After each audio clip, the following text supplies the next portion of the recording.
Welcome to a presentation called Don't Write 5-Paragraph Essays. This is a presentation put on by Professor Tom Green, Northern Essex Community College, mainly for the students in my class, my English classes. The purpose of this presentation should be pretty clear. It's about what 5-paragraph essays are and how and why not to write them. So let's begin. First of all, what is a 5-paragraph essay? The structure should be familiar to most of you. You have been drilled in this in high school and possibly also some parts of college, and it's that structure of an essay that has 5 paragraphs, obviously, but it goes like that. The first paragraph is the introduction, the second paragraph is a body paragraph, and then another body paragraph, and then a third body paragraph, and then a conclusion. And let's clarify that by looking at even at an example here. For example, suppose you had the topic, why do we need a crosswalk on Canosa Street? Well, you might start off an essay like this with what we call a thesis statement, right? In the introduction, first sentence of the introduction would be the thesis statement. There are many reasons why we need a crosswalk on Canosa Street. And then you might be tempted at that point to go into all 3 reasons, but oh no, you may have been told at some point that you need 5 sentences in a paragraph, even though that's not true. But let's say for the sake of argument that you believe that's true, and so you're going to spread out your ideas into 3 sentences saying, for one thing, a crosswalk would enhance the safety of the street. That's a good idea. That's the first one you think of. Then you need another reason, because you need 3 reasons. It's always got to be 3 reasons, right? So the second one is going to be, let's see, it would make it more convenient for pedestrians. And then now you're really struggling because you got to think of a third thing, and so you come up with something like the crosswalk would increase the beauty of the street, right? And then you need one more sentence for that introduction, so a sentence like, a crosswalk for Canosa Street is desperately needed, which is just a restatement of your thesis statement, and that's your first paragraph. It took me about, 30 or 40 seconds to write this paragraph. These things just sort of spill out like that. Then you go to your first body paragraph, which begins with a topic sentence, right? A crosswalk would make Canosa Street safer. This is the first of your 3 ideas. And then at this point you have a little bit of a choice where you can go into kind of maybe an example. The other day I was trying to cross the street and a car nearly hit me, and then talk about how that relates to the safety. Or you can go with maybe more of an argument with a reason. Canosa Street has a blind spot right where people want to cross, and that causes a problem for safety. Or you could go maybe even for a comparison. All other streets have crosswalks and are much safer.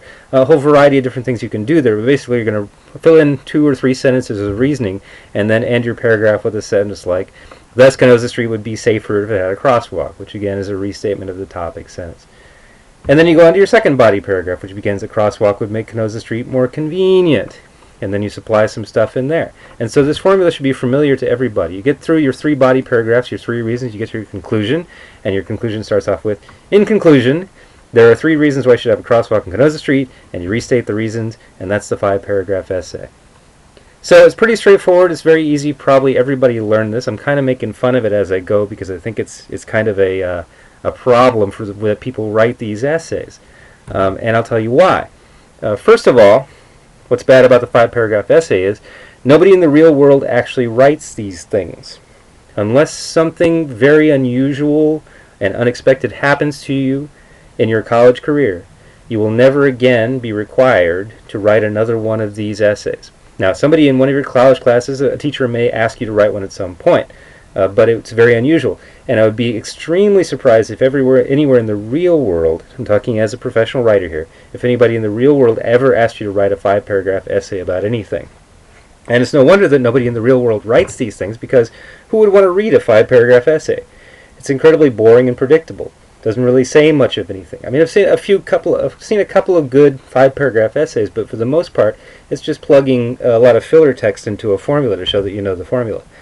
Also importantly, it teaches that writing consists of filling in the blanks of a formula, right? So the idea is, if you can write a 5-paragraph essay this way, then you can write any kind of document this way. And if you get an essay or a research paper for something for a class or something that's a new kind of format, well, you just plug in the same kinds of paragraphs. That's not the way that it works. Unfortunately, that misinformation leads a lot of people down the wrong path, and so they're trying to use some of these 5-paragraph essays inappropriately, some of these techniques inappropriately for more complex or different kinds of documents. Very sadly to me, it teaches writing without audience awareness. That is, it teaches you to basically disregard the needs and desires of your audience. Because like I said, who would want to read one of these really boring 5-paragraph essays? And you're writing more oriented toward the essay than toward the audience. And most importantly for my classes, especially if you're in English 102, my English 102 class, 5-paragraph essays, I believe, condition students to a very shallow pattern of thinking. So let's explore some of these points in a little bit more detail about the audience awareness. Now, the idea behind writing basically is that there's somebody who creates the piece of writing called the author, and somebody who reads the piece of writing, and that is the audience. And the act of writing and reading, this thing that we call writing in general, is an act of communication between the author and the audience. And so the general guiding principle for writing is that the author uses whatever techniques best express the ideas and the content for the audience that the author wants to communicate to. And the audience, when they're reading, they look for that sense that the author is somebody who's trying to communicate with them. So it's a communal act. It's something where there are two people involved. The problem with 5-paragraph essays and formulas in general is that they encourage you, as the author who's learning to write, not to think about the audience, but rather to think about the formula, to think about the essay itself, and not what does my audience want to see, what's going to make sense to my audience, but instead to think about what's going to fit into this formula, what's going to go into this paper, what's going to get me the best grade. And that is a direction that does not lead to sophisticated and advanced styles of writing. Also, let's take for a second this point about it teaches that writing consists of filling in the blanks of a formula. You kind of have to ask the question, does every idea in the universe have this shape? It's almost presented as though any topic can be treated by breaking it into 3 different pieces, but not every idea has 3 pieces, right? My example earlier about Canosa Street, I really had to suffer for that third thing because there were really only 2 things. Suppose that your essay topic was something like, what are the causes of the Civil War? And in general, there are basically 2 causes to the Civil War, and there's an argument about which of the 2 causes is the more important cause. And there may be some other minor causes, but they're not on the same level. But if you had to write a 5-paragraph essay about this, you'd have to somehow take one of those minor reasons and make it into a major reason, or it just doesn't fit everything. And so what you wind up doing in this situation is you are twisting the information and the message to fit the formula, which is the opposite of what I think is good writing, which is shaping the form of the writing to match the information and the ideas. For example, the Declaration of Independence, you may know, has 32 paragraphs, right? And it has an introduction, and then the second paragraph is kind of a little bit more introduction, so it doesn't even follow the rules of thesis statements and that kind of stuff. And then paragraphs 3 through 30 are specific grievances, and many of those paragraphs are single sentence paragraphs. A paragraph can have only 1 sentence, doesn't have to have more than 1. And then paragraph 31 is a warning the Declaration is serious, we're really serious about this, and then number 32 is the sort of conclusion with the parting shots and the reconciliation hopes for the future and that kind of thing. But you can imagine that if Thomas Jefferson only had 5 paragraphs to work with, he'd have to somehow divide up all these different things that he had to say into 3 major ideas. It's kind of an extreme example, but it just goes to show you great documents, the documents that change history, that are written by the great writers, do not follow this format. And then the second question that comes after that is, does every paragraph have this same shape? Right? Topic sentence, and then there's a supporting example, maybe a couple of sentences of filler, and then a restatement of the topic sentence. No, paragraphs sometimes can go on for a very long time. Sometimes paragraphs can go for pages. Sometimes paragraphs are only 1 sentence. If you read many newspapers, like for example New York Times, you pick up a copy of the New York Times, which I would say is a reputable newspaper, and a lot of those paragraphs in that paper are only 1 sentence long. Right? A paragraph has the shape that it has because that's the shape that it needs for the audience. The audience wants to see particular things in a paragraph, wants to see them have a kind of a shape to it, that things go together in that paragraph, and that's the rule for how to make a paragraph, is you think about what the audience wants to see and you make your paragraph to fit your audience. So following a rule like this, which is sort of a layered hierarchical effect of the 5-paragraph essay, causes you to have to structure your ideas again according to the formula instead of structuring the form of your paragraph to the shape of your ideas. And most importantly, especially for my English 102 classes, I believe that the 5-paragraph essay conditions students to a very shallow pattern of thinking and writing. Because you've got those 3 things, right? And you can't stop and talk about one thing for a long time, because then you got to get on to the next thing to get to your next paragraph, right? For example, suppose you're writing an essay about Little Red Cap.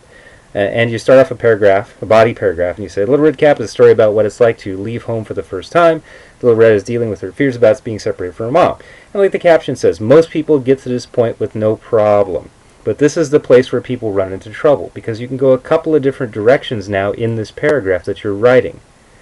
You can go the route that most people go, who have been trained and conditioned by 5-paragraph essays to do 5 sentences and then get out, to put in a filler sentence like, being so young she has never been alone before, and this is the first time, and then to restate your topic sentence, thus she is filled with separation anxiety, and duck out of that paragraph as quickly as possible. But this is what I call shallow thinking. You haven't really said anything interesting or important about Red Riding Hood. I mean, the paragraph itself says something good, which is, hey, it's about separation anxiety. Okay, I believe that. I agree with that. But there's no development in the paragraph. Because the 5-paragraph format has conditioned you to just say 1 or 2 things and then dodge out, so you can go on to your next paragraph, students, in my experience, don't seem to learn, if they write a lot of 5-paragraph essays, to develop their ideas, not just with 1 or 2 things about it, but with 3 or 4 or 16 things about it, all in the same paragraph. A better way to approach this paragraph instead of filler and then dodge away would be something like, okay, same topic sentence for that body paragraph, but now maybe spend some time, several sentences, many sentences, talking about the psychology of separation anxiety and linking it to this story. Or talking about how the basket of goodies is a symbol of the trust, or the red clothing is a symbol of the bond, the things that she takes with her, and so she's not really being completely separated, and how that affects, or, jump forward to the end of the story and talk about how the huntsman rescue creates a sense of reassurance for kids who may be reading this story as a way of fantasizing about their separation anxiety. There's a lot of possibilities for what could happen in this paragraph, but if you're habitually reverting to the structure of the 5-paragraph essay, you will have a hard time developing paragraphs because you will go by habit back to just saying one kind of superficial thing and then moving on because that's what the formula tells you what to do. So in summary, the 5-paragraph essay structure, don't do it. Not in my classes.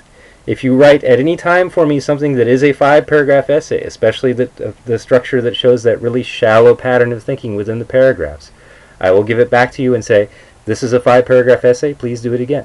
I won't grade it, I'll just give it back and say this is not acceptable. So don't even bother trying. Now, they may have 3 paragraphs or 6, it's not the number of paragraphs that is important, it's mostly that kind of shallowness of thought and the emptiness and the just saying one thing and then moving on right away. I want you to learn to develop within those paragraphs more ideas, more elaborate, more sophisticated ideas, before you move on to the next thing. Alright, now a question that often comes up at this point when I tell people not to write 5-paragraph essays for my classes anymore is, well, why did I have to spend so many years learning this stuff? Why did I have to learn this if now we're not going to use it? And the number one answer, I believe, is that the 5-paragraph essay is on the test. If you're in Massachusetts or New Hampshire, you took the MCAS or the NECAP test, standardized tests that have 5-paragraph essays on them, and those essays are scored according to the conventions of 5-paragraph essays. And so teachers, out of logical self-interest in wanting you to pass the test, they teach and they drill that. And sometimes it takes so long for everybody in the class to learn something like that, they don't have time to learn other stuff. Now, when I went through school, we didn't have a test, and I didn't learn to write 5-paragraph essays. Later on, when I did teach schools where there was a test, I did teach some 5-paragraph essay stuff, but I would use it as the opening and then moving beyond it to other kinds of writing. But for whatever reason, students in my classes seem to have less experience with things beyond 5-paragraph essays, and I think a primary reason is because of the test. Also, it does have its uses. It teaches you the basics of sentences and paragraphs and transitions and how these things connect together and about the hierarchical relationships between them. It teaches you how to take an idea or a topic and break it into parts, although it is always 3 parts, but how to break it into parts and sort of make an outline where you're going to go through it systematically and methodically. And most importantly, I think it gives new writers a fixed structure to work with. If you kind of think of it like training wheels, right? Before you can ride your bicycle upright and stay upright on your own, you put the training wheels on there and they keep you from falling over. And the 5-paragraph structure keeps novice writers from falling over in their writing in the same kind of way. But it is time now. You have progressed in your ability to write beyond your need for this fixed structure, and it's time for the training wheels to come off.